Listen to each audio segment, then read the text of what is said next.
Hi, my name is Amparo Izquierdo and I'm a student at the University of Murcia, and I'm here to explain my final project about the subject school organization, so hope you like it.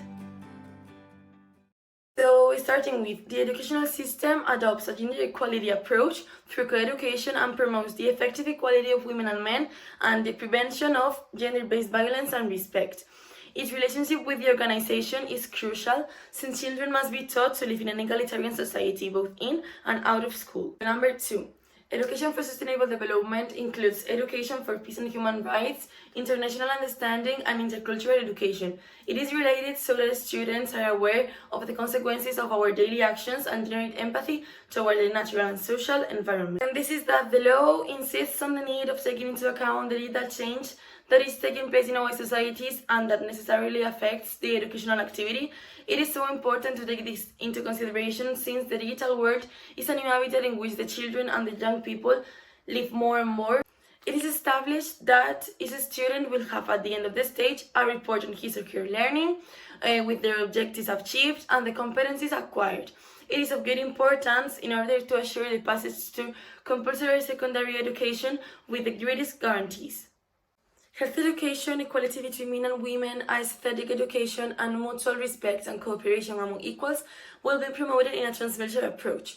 Children have to be educated in such a way that they learn many things, a variety of things at certain stages, so that in the futures they are well-rounded and civilized. And then students will be promoted to the next course when the teaching team decides that they have achieved the objectives of the subjects or areas studied, or have a negative evaluation in just one or two subjects.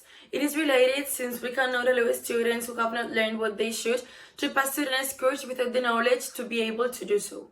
In the second year of compulsory secondary education, all centers will carry out a diagnosis evaluation of the competencies acquired by their students. These must be considered in the organizational relationships since this evaluation will serve to communicate with the students' families. The schooling of students must be governed by the principles of inclusion, participation, quality, equity, and educational equality in the system. It is important to take this into consideration with the organizational relationships in order to eliminate the barriers that limit their access, their presence, their participation, and their learning. The ninth is that it must ensure that public schools are available in all areas for those who cannot afford a place in a private or charter school, once these places have been already considered. Regarding the right of education, the organization of schools must be attentive to the offer of free schooling for each child. Schools must promote a culture of environmental sustainability and social environment and cooperation, developing programs for sustainable lifestyles and encouraging recycling and being in contact with green spaces.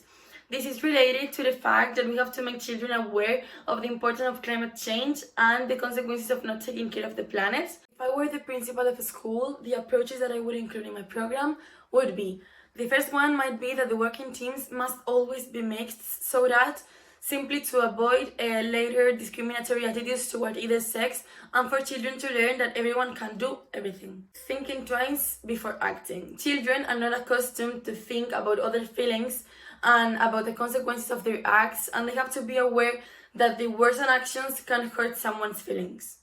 The third one, taking care of the school environment. Children have to take care of the school and of their work environment, otherwise they will not be able to work well. It is necessary to have a good place to work in order to be effective in learning.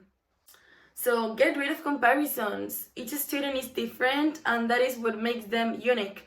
I want to promote this feeling and that a grade does not mean anything and that no one is better than anyone else. And lastly would be to report inappropriate behaviors to an adult. So when a child sees an inappropriate behavior to the center, a teacher or an adult should be contacted to address it.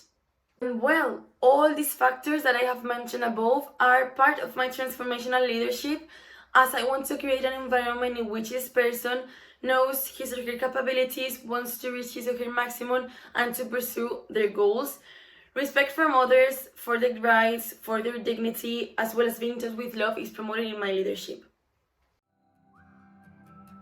From my humble opinion, I deserve a 7 more or less. I have been quite involved in the weekly tasks and the final video hasn't been easy to do, so because of the effort and the time invested, I have realized during the course that to organize an educational center you have to take into account many aspects. Not only must you have physical places but also values and attitudes.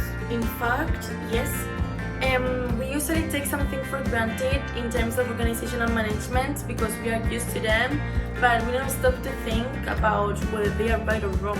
I have learned to establish relationships by reasoning, to organize and to plan in the situation of being in a real work situation. And well, that's all. Here finishes my school organizations course. I hope you have enjoyed my presentation and that you have learned as much as me. See you!